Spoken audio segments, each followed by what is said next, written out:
So this is the back of my Range Rover, and it looks a bit of a mess. It's had oil spilt inside it and all sorts, so I just want to try and do my best to try and clean it up a bit. So I've took the carpet off the tailgate, but we have a slight problem. This is the roll of matting that I bought, and this is the original carpet. So if I lay this on here like so, we can clearly see it's slightly too narrow. So to do it properly, I'm going to have to cut it that way, which is going to be a lot less efficient regarding wastage. So this bit's the bit I want to do more than anything, so we will have to work with that. Right, so I've placed it into position, and the next job is to mark out where the holes are, that where these plastic what's-its go to hold it down. So the best way to do that is get yourself a big hammer, feel for the position, and like that.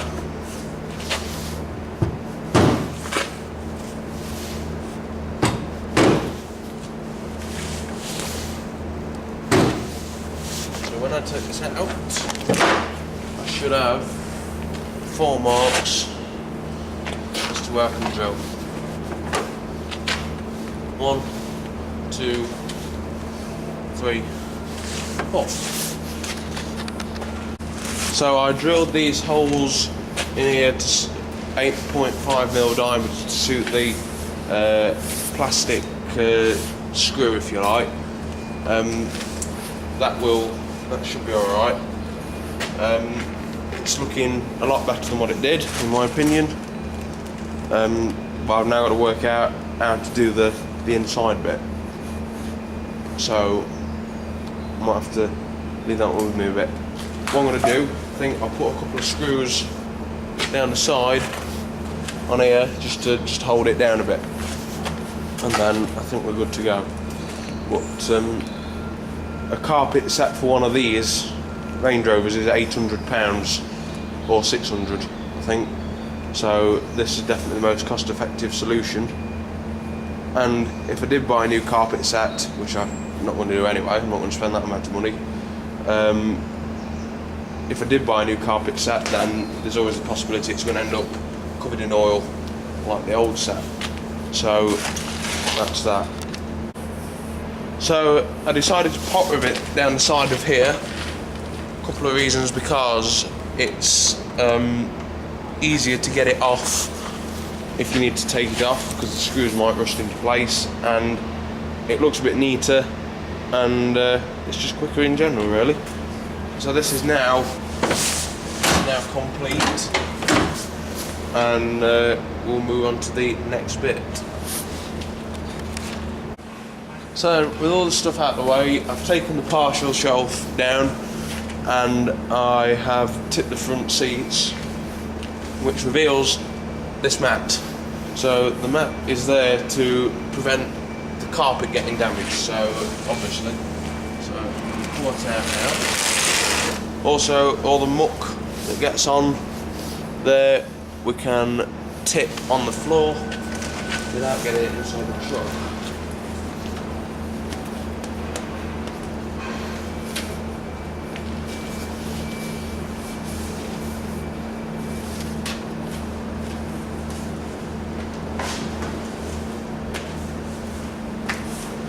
So, in general, the carpet doesn't seem too bad, so I don't feel it worth to remove it completely. So it's only this front edge, which we'll probably clean up with a wet and dry vacuum cleaner. So I'm going to place my matting inside here and see if there's a way we can get it to fit correctly. Right, so I've plonked that in there like so. So my next job is going to be to cut along that line there to get the shape of the wheel arch. So last thing I'm going to do now is, on the original carpet there would have been a strip, if you like, to cover the gap. So that is well rotten. This is it. So I'm just going to cut the remains of that off, like so.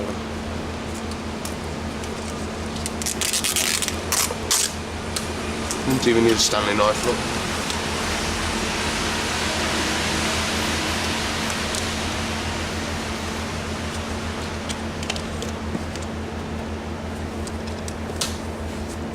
Yeah, that'll do, mate.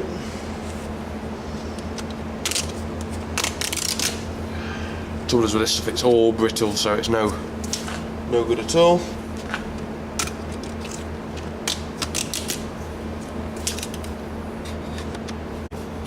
Those of you that know paddocks in Tansley will know that occasionally they recognise the fact they're making too much money and they give stuff away. So they give a load of these rolls of rubber away, and I took it by the bucketful, and I reckon that along there would do us just nicely, just to cover the gap like it would have done when it was new. So I just need to find a way of fastening that on. I reckon a couple of pot rivets either side, and Bob's your uncle. Actually, I'll probably pot rivet it to this side actually. But yeah, looking good. So I've had these sill kick plates for a number of years now. They came off of a Rover 200 that a scrappy mate were scrapping. So I nicked these off of it, and I reckon these can go on there like that, and they'd look alright with the top edge up against the back of the sill plate that's on. Alternatively, could go inside like that, but it just wouldn't look quite as good, I don't think. So I reckon four pot rivets and it'll be alright. So this is it actually in place now. It looks like it was made for the job. Across there, and the door shuts nicely.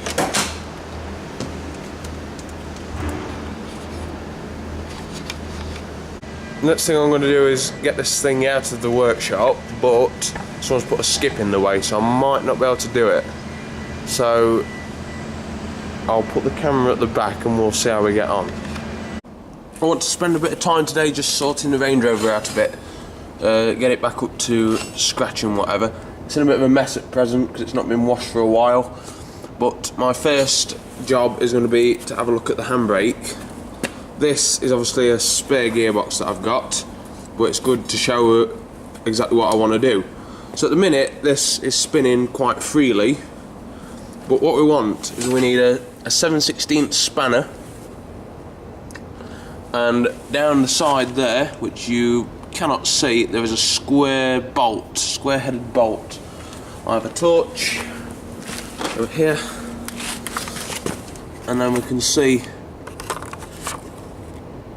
that bolt there. And what I'm going to do is, when underneath the vehicle, I'm going to pull the spanner towards me, so essentially turning it clockwise, and then turn it clockwise like so, and then eventually this drum, oh, I can't see the blooming thing because I'm looking through the camera. Eventually this drum will no longer turn. It's still turning in a minute. Okay. There we go. This drum is now no longer turning, and then what we're going to do then is just crack it off back a bit, and then this will be the handbrake adjusted. Now the reason why I'm doing this is because my handbrake's so bad I actually set off with it on the other day. I've got to turn it off. So this will want a bit more adjustment to get it right, because ideally we want to be able to hear the drag from the drums. And I can't set that doing it like this. We'll get underneath the vehicle and see what's happening under I think this handbrake drum is slightly different to the other one. This one being slightly newer than the other drum that I've got. Instead of the torch worked. There we go. Whereas that the nut is at the bottom of the drum, where the other one is at the side. So I've adjusted this now, and if we listen carefully, you can just hear it rubbing on the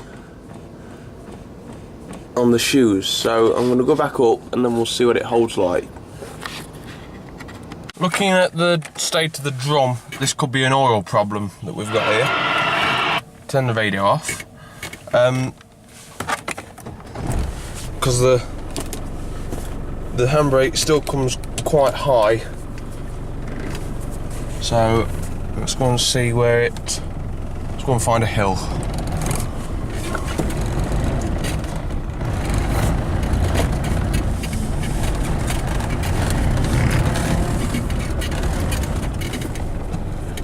So this isn't the best of hills, but it's really reluctant to hold on that, so I think this could be a major strip down job.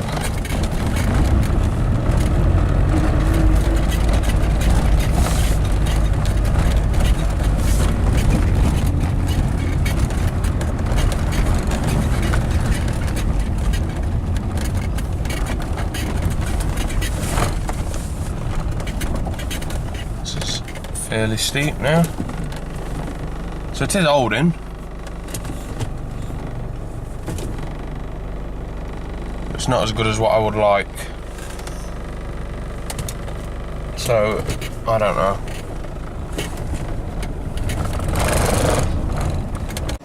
So the next job on the Range Rover is to do some low-cost rust proofing. I've come across this can I didn't know I'd got. Obviously bought it a long while ago, which I forgot about. What I can do is use an old but good method of rust proofing using old engine oil. So what I'm going to do, start by filling up the can like that, and then I've got a tub here full of old oil.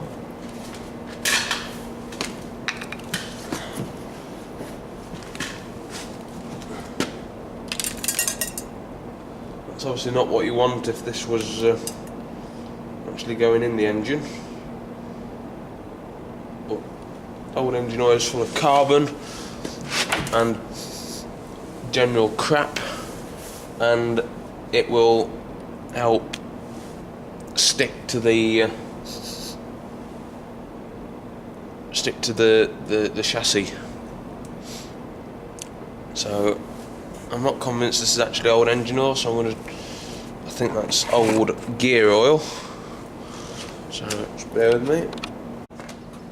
So this is my old engine oil, which is in a pretty clear tub, which you could easily mistake for new engine oil. So a bit of that in there. You can always tell engine oil because it smells burnt. Obviously I don't want this to go absolutely everywhere like it just has done, which is me all over. That's what always happens. I can always guarantee that will happen. Right, so here we are. I've cleaned the pot back up to the compressed air, like so, and then hopefully this should spray oil out, which it clearly isn't. There we go, get something there.